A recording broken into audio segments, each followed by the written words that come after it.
नमस्कार. माननीय पर्यटन मंत्री तथा सातारा जिल्ह्याचे पालकमंत्री यांच्या मार्गदर्शनाखाली आत्ताच महाबळेश्वरमध्ये आपण मे मध्ये राज्याचा पर्यटन महोत्सव घेतला.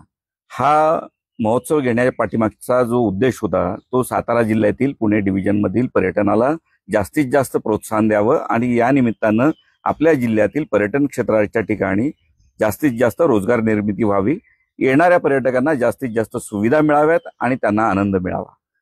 आणि याच उद्देशाला पूर्तता करण्यासाठी पावसाळी पर्यटन किंवा ज्याला वर्षा पर्यटन आपण म्हणतो, या काळामध्ये येणाऱ्या पर्यटकांनी काही पथ्य पाळली तर येणाऱ्या प्रत्येक पर्यटकाला सुरक्षितपणे आनंद घेता येईल या सर्व ठिकाणांचा.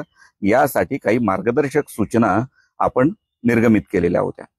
या आदेशामधील सूचनांच्या मध्ये काही गैरसमज किंवा काही वेगळा अर्थ निघाला आणि बातम्यांच्या स्वरूपामध्ये किंवा चर्चांच्या माध्यमातून, अफवांच्या माध्यमातून 2 महिन्याकरता सातारा जिल्ह्यातील वेगवेगळ्या पर्यटन क्षेत्राच्या ठिकाणी बंदी घालण्यात आली प्रशासनाकडून.